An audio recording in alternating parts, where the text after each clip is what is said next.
Crimes passionnels, disparitions inquiétantes ou machinations diaboliques, percer les secrets des faits divers les plus marquants et plonger au cœur des affaires les plus étonnantes de l'histoire judiciaire. La découverte de la vérité ne tient parfois qu'à un fil.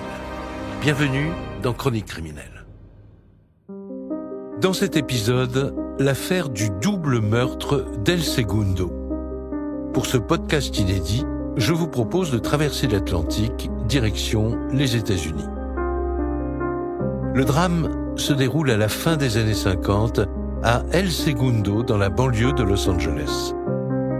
Alors qu'ils effectuaient une patrouille de nuit, 2 officiers de police sont abattus par un automobiliste qui prend la fuite. Au même moment, à 6 km de là, 4 adolescents sont retrouvés nus et tremblants dans la rue. Ils ont été braqués par un individu violent qui a volé leur voiture. Les 2 événements sont-ils liés? La réponse dans ce nouveau podcast de Chroniques criminelles.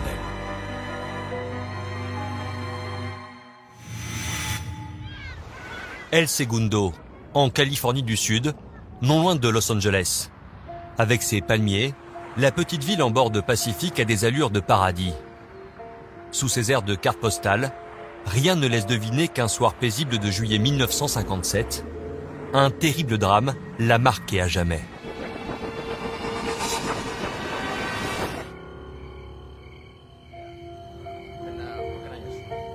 Cette nuit-là, Richard Phillips et Milton Curtis sont de patrouille. Phillips est le chef d'équipe.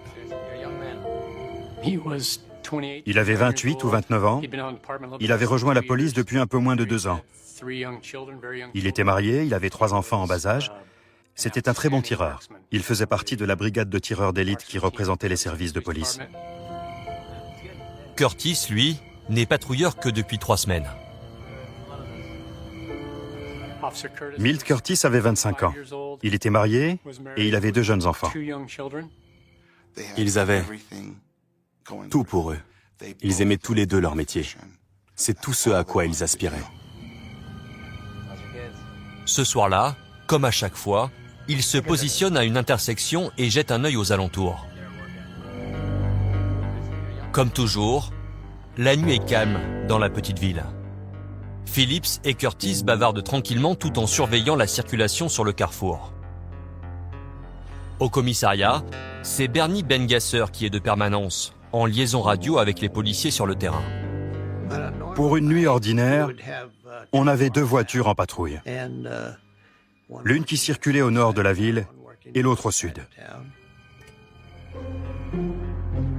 Et cette nuit-là, Bengasser va avoir des nouvelles de la patrouille vers 1h du matin. Regarde, Allez, c'est parti.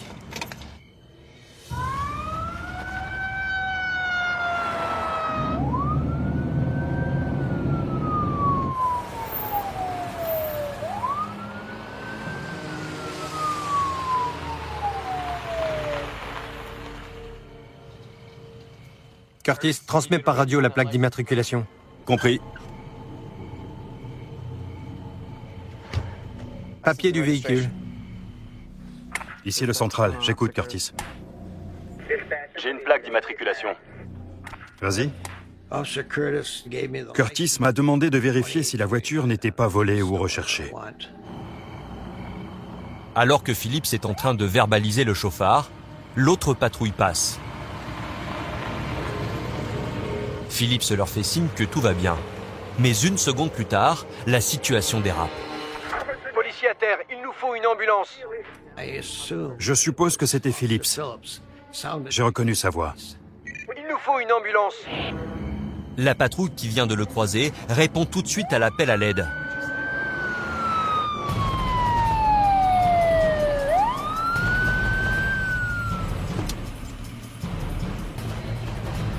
À toutes les unités, on a un policier abattu. On en a 2. 2 policiers abattus. Reste là, il n'est pas loin. Fonce! Phillips. Phillips.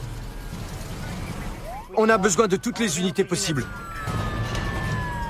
Allez, reste avec nous. Curtis était déjà mort. Phillips est mort pendant le transport à l'hôpital, si je me souviens bien. Un des policiers de la 2e patrouille part aussitôt à la poursuite du suspect.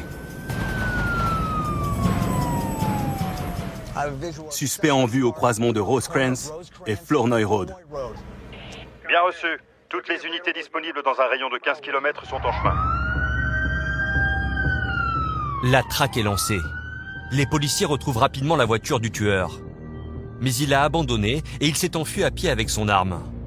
Bientôt, tous les policiers du comté arrivent à El Segundo pour apporter leur aide et tenter de le capturer.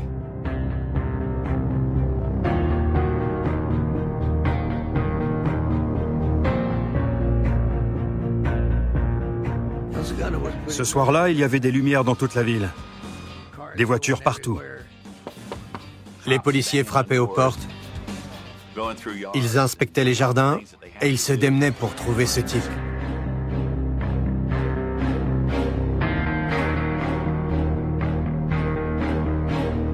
Pendant ce temps, la voiture est minutieusement inspectée.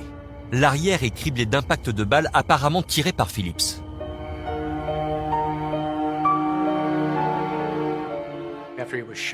Après qu'on lui a tiré dessus, et malgré sa blessure mortelle, il tire 6 fois sur une voiture en fuite et la touche 3 fois. C'est assez remarquable. Sur la banquette arrière, les inspecteurs font une autre découverte. Il y a 2 sacs à main, un collier de perles, donc au moins 2 femmes. Le meurtrier venait-il de commettre un vol? Les policiers s'interrogent. Les heures passent et aucune trace du tueur. Ils doivent se rendre à l'évidence. Malgré leurs efforts, il a réussi à s'enfuir. La frustration devait être le sentiment qui prédominait. Comment est-ce qu'on a pu laisser ce type s'échapper? On est intervenu tout de suite. Il n'a pas pu partir bien loin. Avez-vous vu ou entendu quelque chose? Au même moment, à 6 km de là, dans la ville d'Hawthorne, un autre appel d'urgence arrive au commissariat. Un homme signale qu'il vient de trouver dans la rue 4 adolescents traumatisés et à moitié nus. La police d'Hawthorne les prend en charge immédiatement.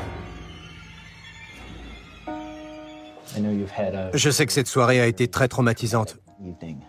Pouvez-vous nous raconter ce qui s'est passé? On a voulu aller au coin des amoureux. On voulait s'amuser un peu. Quand vous êtes arrivés, que s'est-il passé? Les adolescents racontent qu'ils avaient prévu une soirée entre couples. Et quelqu'un a tapé à la porte du conducteur. Ils ont baissé la vitre et ils ont vu un pistolet. Sortez de la voiture. D'accord. Reculez, reculez. Il a pris l'une des 2 filles. Il l'a mise sur le siège avant et l'a violée. À la fin du viol, je pense qu'ils pensaient tous qu'il allait les tuer. Mais finalement, ils s'enfuient avec leur voiture et toutes leurs affaires. Il a pris leurs bijoux, leurs sacs à main, leurs portefeuilles. Il a tout mis à l'arrière de la voiture et il a laissé les victimes au milieu de nulle part. Quelle taille faisait-il?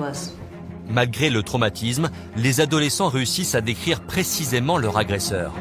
Il avait environ 25 ans. Il mesurait entre 1m80 et 1m90. Il avait les cheveux châtain clair et une sorte de coupe pompadour.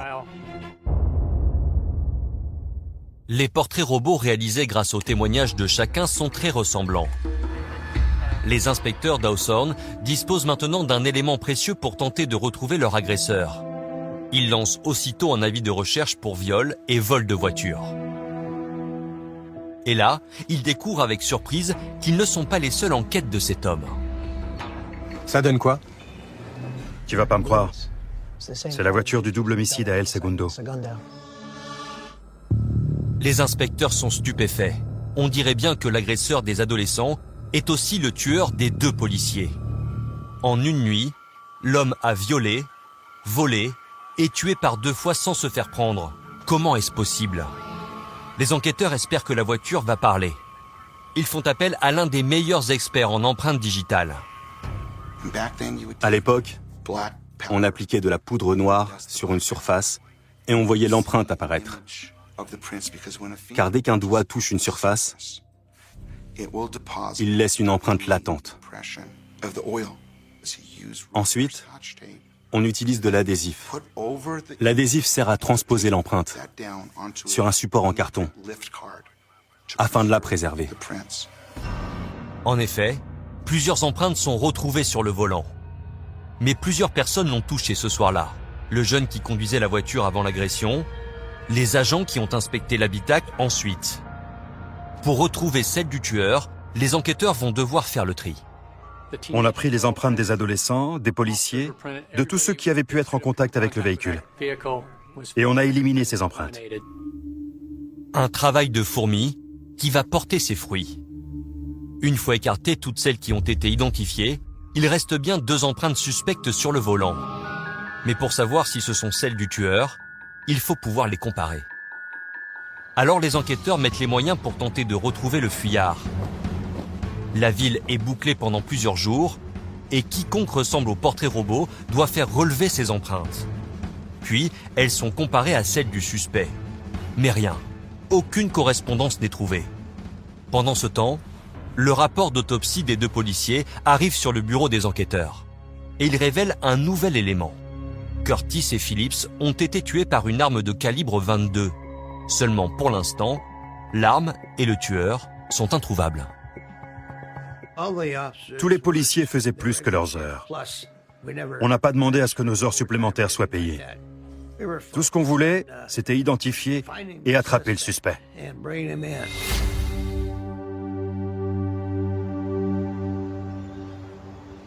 Mais les mois, puis les années s'écoulent sans aucune avancée. Quand en 1960, 3 ans après les faits, Qu'est-ce que c'est? Aucune idée. on dirait un barillet. Le père s'en souvient maintenant, il a récupéré un bout de pistolet dans son jardin il y a quelque temps. La première partie, je l'ai trouvée il y a 1 an en tondant la pelouse. Je ne savais pas trop ce que c'était. On aurait dit un vieux bout de métal rouillé. Je l'ai balancé dans mon établi, puis je l'ai oublié. Mais ce matin, mon fils a trouvé cette pièce qui ressemble à un barillet. Ça m'a un peu inquiété et je me suis dit que je ferais mieux de vous appeler. C'est bien un barillet. Il provient d'un calibre 22, le même que celui de l'arme utilisée pour tuer les agents Phillips et Curtis. Où l'avez-vous trouvé? Là-bas. On peut fouiller votre propriété?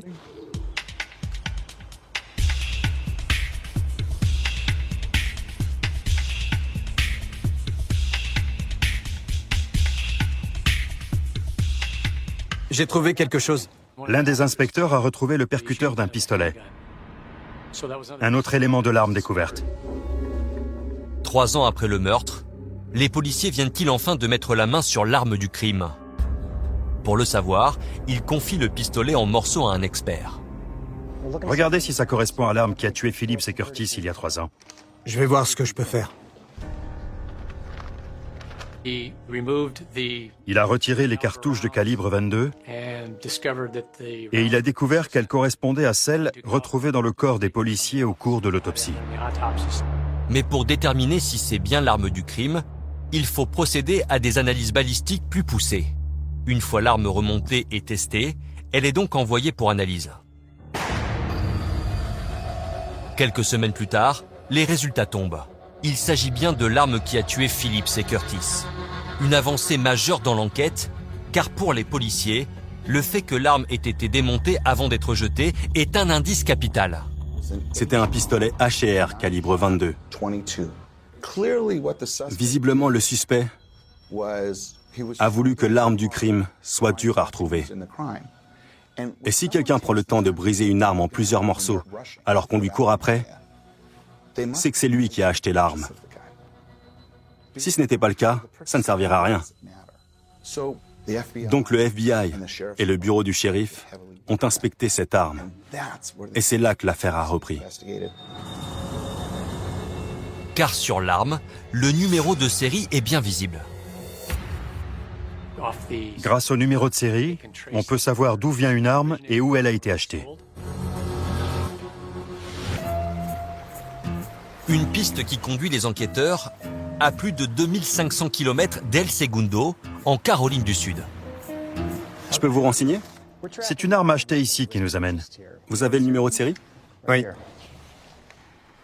Je vais voir dans les archives. Voilà, je l'ai là. G.D. Wilson. Et ce Wilson, qui habite en Floride, a acheté cette arme le 18 juillet 1957, 4 jours seulement avant le meurtre de Phillips et Curtis. Étiez-vous là quand M. Wilson a acheté cette arme? Oui, je la lui ai vendue. Qu'est-ce que vous pouvez nous dire sur lui? Je n'oublie jamais un visage. Il faisait environ 1m85, il avait les yeux marrons et une coupe pompadour. Les cheveux en arrière. Les enquêteurs sont abasourdis.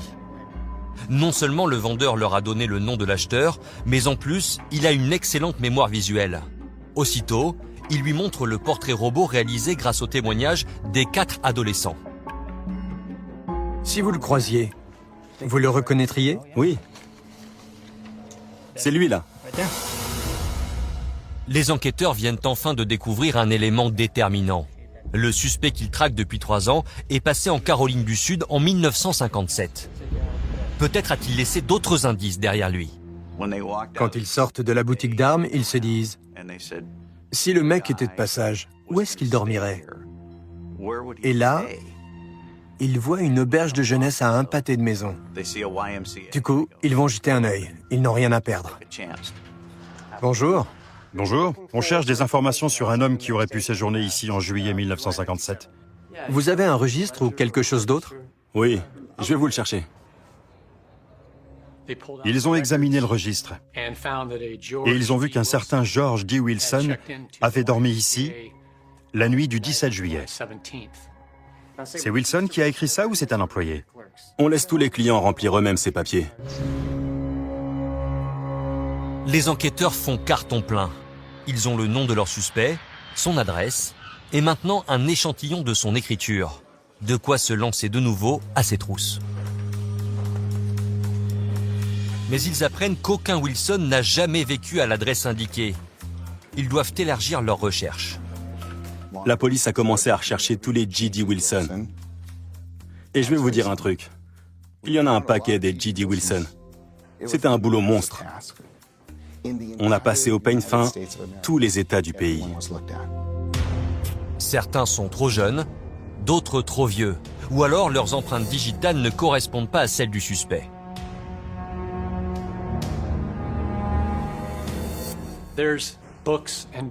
Ça nous a permis d'éliminer des centaines et des centaines d'hommes. Après plusieurs années de recherche, les enquêteurs sont à court de Wilson et surtout à court d'idées.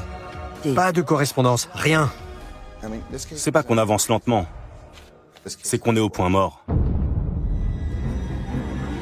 L'enquête s'enlise et l'affaire est peu à peu oubliée. Jusqu'à cet appel inattendu en 2002, plus de 40 ans après les faits. Mon oncle m'a dit que 2 policiers avaient été tués il y a longtemps et qu'ils connaissaient le meurtrier. Vous en êtes sûr? Oui. C'est la première piste qui se présente dans cette affaire depuis 1960. Mais très vite, les enquêteurs découvrent que l'homme invente. Il ne connaît pas le meurtrier. Reste que cet appel a ressorti cette vieille affaire des cartons. Et s'il était possible, avec les moyens d'aujourd'hui, de résoudre ces 2 meurtres? Craig et Darren, 2 inspecteurs en poste à El Segundo, se mettent à réexaminer les indices récoltés à l'époque. Quand l'un d'entre eux retient leur attention, une empreinte digitale vieille de 45 ans. Quand on regardait le carton, avec l'empreinte digitale, l'adhésif immaculé de 1957 était devenu jaune. Si on soufflait dessus, des bouts d'adhésif s'envolaient, avec la poudre des empreintes dessus. Mais la police scientifique fait désormais des prouesses. Les enquêteurs décident d'envoyer ces empreintes au laboratoire pour analyse.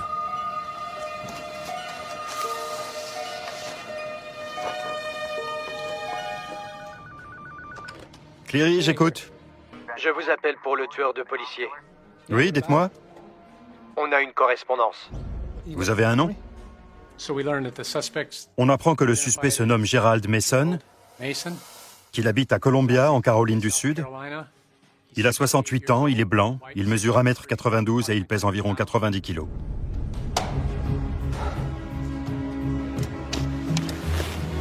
Voilà, c'est lui. Le résultat est inespéré. Le meurtrier de Phillips et Curtis semble enfin identifié. Il est grand-père, il est à la retraite, il a monté une station-service à partir de rien, il possède un grand terrain avec une belle maison dans un quartier très cossu. Mais sous ce vernis respectable, les enquêteurs découvrent que Gerald Mason a un casier judiciaire.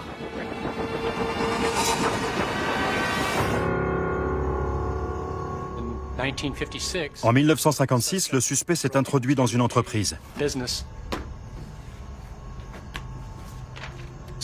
Il a volé des chèques appartenant à l'entreprise et il en a utilisé quelques-uns. Arrêté, il est condamné à 8 mois de prison pour cambriolage et fraude. Et ses empreintes sont prélevées. Des empreintes qui, 45 ans plus tard, viennent de l'identifier comme le meurtrier des 2 policiers. Malgré cette preuve importante, les enquêteurs veulent consolider leur accusation.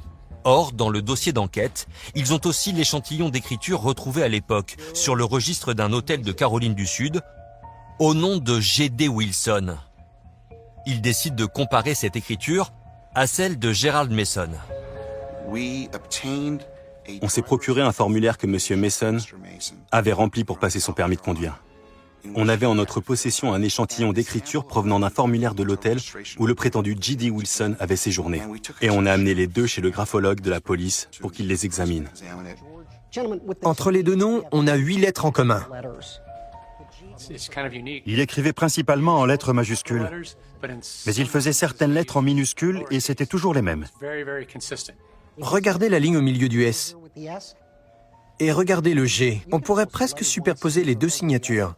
On a 99,9% de chances pour que ce soit la même personne. Autrement dit, l'homme qui se faisait appeler G.D. Wilson en 1957 est à coup sûr Gerald Mason. Pour s'en assurer, Craig et Darren ont un autre élément précieux dans leur dossier. La photo de Mason jeune, prise lors de son arrestation en 1956, soit 1 an avant le meurtre des policiers. Et quand il la compare au portrait robot réalisé à l'époque, le doute n'est plus possible. La photo du suspect. Les enquêteurs sont face au meurtrier de Phillips et Curtis. C'est la même personne. Le dessin et la photo sont presque identiques. Votre coopération serait grandement appréciée. Alors, reconnaissez-vous l'homme sur cette photo? Pour clore l'enquête, les adolescents agressés à l'époque sont convoqués au commissariat pour identifier Gerald Mason. 46 ans après le drame, ils sont formels. Mon Dieu, c'est lui. Oui, c'est lui. Les 2 autres policiers qui patrouillaient cette nuit-là et qui ont vu le meurtrier verbalisé par Phillips sont convoqués à leur tour. Dites-moi, s'il vous plaît, si vous reconnaissez quelqu'un que vous avez vu cette nuit-là. C'est lui. Ils l'ont tous les 2 reconnus. On avait devant nous 2 personnes qui n'ont pas pu oublier en l'espace de 46 ans. L'un d'eux s'est mis à pleurer en le voyant. Je me suis dit, 46 ans après, il était temps. Je t'avais dit qu'on l'aurait. Oui. Je te l'avais dit. L'inspecteur Cleary a dit, on a prévenu le commissariat là-bas. On va aller l'arrêter. J'étais soulagé et j'ai répondu, merveilleux.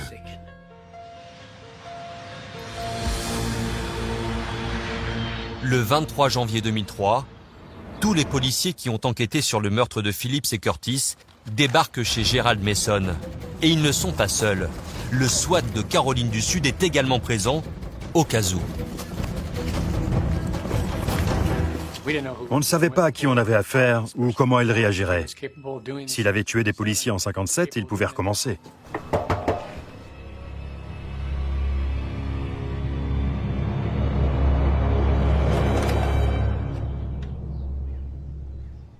Gerald Mason a ouvert la porte. Il était en pyjama. C'était un homme âgé qui avait l'air surpris. Ce n'est pas vraiment ce qu'on s'attend à voir. Vous êtes Gerald Mason? Oui, On est venu vous parler de l'assassinat de 2 policiers en 1957. vous êtes là pour ça? Il n'a pas avoué, mais il a dit « Vous êtes là pour ça ?» Ça en disait long. On a soufflé un bon coup. On était soulagés et on a répondu « Oui, on est là pour ça ». Gerald Mason, vous êtes en état d'arrestation pour les meurtres des officiers Curtis et Phillips. J'ai pu mettre les menottes à Gerald Mason quand on l'a arrêté. C'est le plus beau moment de ma carrière. Incroyable. En garde à vue, les inspecteurs exposent à Mason les preuves qui l'incriminent. Les empreintes, la photo, l'analyse graphologique. Rapidement, le suspect avoue. Oui, il est bien le meurtrier de Phillips et Curtis. Puis il raconte toute son histoire, jusqu'à cette fameuse nuit du 22 juillet 1957. D'après lui, il était fauché. Il n'arrivait pas à garder un boulot. Il n'allait plus en cours. Il avait un problème avec l'alcool et sans doute une dépendance médicamenteuse. Après avoir purgé ses 8 mois de prison pour cambriolage, Mason raconte qu'il quitte la Caroline du Sud pour voyager. J'ai décidé de faire du stop et de voir du pays. Mason prend la direction de l'Ouest. En chemin, il décide de s'acheter une arme. Il réussit à réunir quelques dollars pour se payer un pistolet bas de gamme. Je veux juste de quoi me protéger sur la route. On ne sait jamais sur qui on peut tomber. Celui-là n'est pas mal pour se défendre. C'est exactement ce que je recherche. Je le prends. Quelques jours plus tard, Mason arrive en Caroline du Sud. Je n'avais pas mangé depuis 3 jours. J'étais fauché. J'avais plus un rond. J'ai repéré des proies faciles.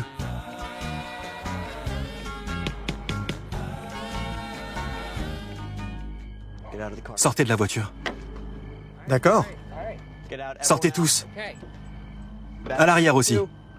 Doucement. Reculez. Donc vous les avez volés et vous avez violé la fille. Oui. C'était pas vraiment moi. Quelque chose s'est emparé de moi. Je buvais, je n'avais pas toute ma tête. C'est évident que cet homme n'avait pas de bonnes intentions ce soir-là. Il s'est dit, je vais prendre la voiture pour m'enfuir, je l'abandonnerai quelque part. Puis je ferai du stop pour aller je ne sais où, et ils me retrouveront jamais.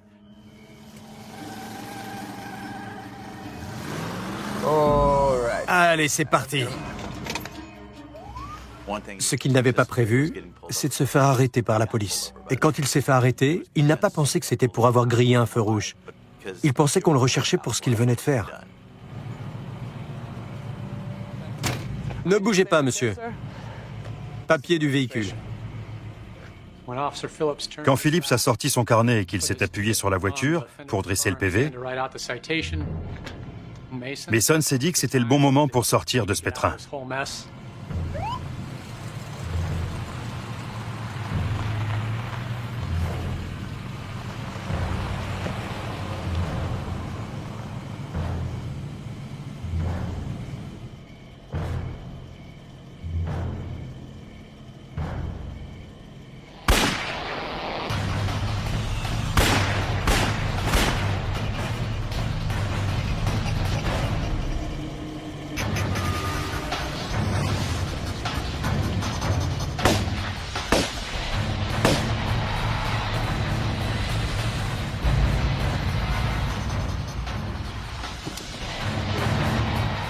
Quelques rues plus loin, il abandonne la voiture, puis son arme.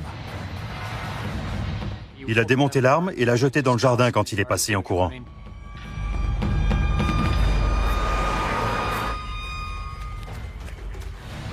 Il s'est dit, c'est la panique, il y a des flics partout.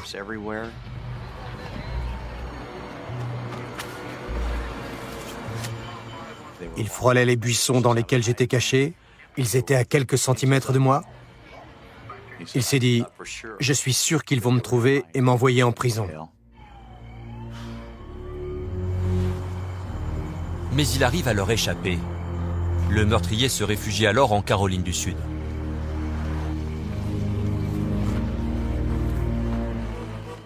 J'avais pas l'intention de faire ça. J'étais plus moi-même. Il nous a dit qu'entre le moment où il a commis ses crimes et son arrestation chez lui, il n'en a parlé à personne. Il n'en a jamais discuté. Il ne l'a jamais évoqué. Il ne s'en est jamais vanté. Il n'y a même jamais repensé.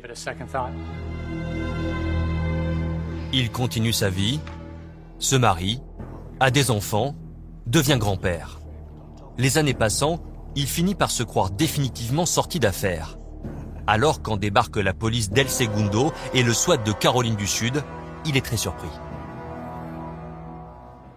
Je n'ai jamais perçu de remords chez Gerald Mason. Il se fichait des 2 policiers qu'il avait tués et de la jeune fille de 15 ans qu'il avait violée. Il s'en fichait éperdument. Pour le viol, 46 ans plus tard, le parquet n'a pas assez de preuves pour l'inculper. Mais pour les meurtres de Richard Phillips et de Milton Curtis, il est condamné 2 fois à la prison à perpétuité. Je peux vous garantir que pour les enfants de ces 2 policiers, il ne s'est pas passé un seul jour sans qu'ils ne pensent à cette nuit froide de 1957 à El Segundo, où leur père s'est fait assassiner.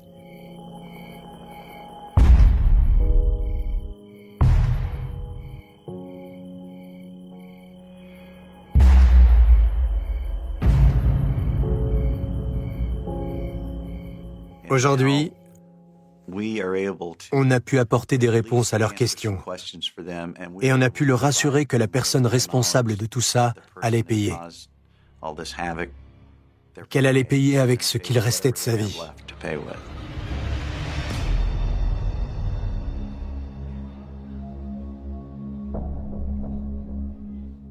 J'étais dans la salle d'audience quand on lui a lu les chefs d'inculpation. Les juges lui ont demandé « Que plaidez-vous » Il a répondu coupable. Il y avait 2 chefs d'inculpation pour meurtre avec préméditation. Moi, je dis Amen.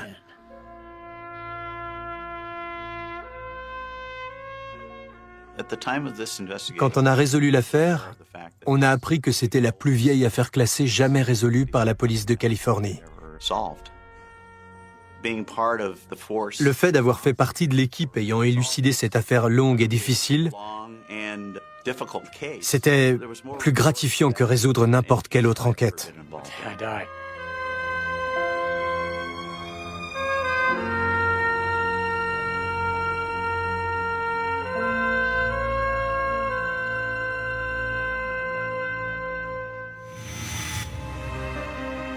Vous venez d'écouter Chronique criminelle. Si l'épisode vous a plu, n'hésitez pas à mettre des étoiles, à commenter ou à vous abonner sur votre plateforme d'écoute préférée. Et retrouvez dès la semaine prochaine un nouvel épisode de Chronique criminelle.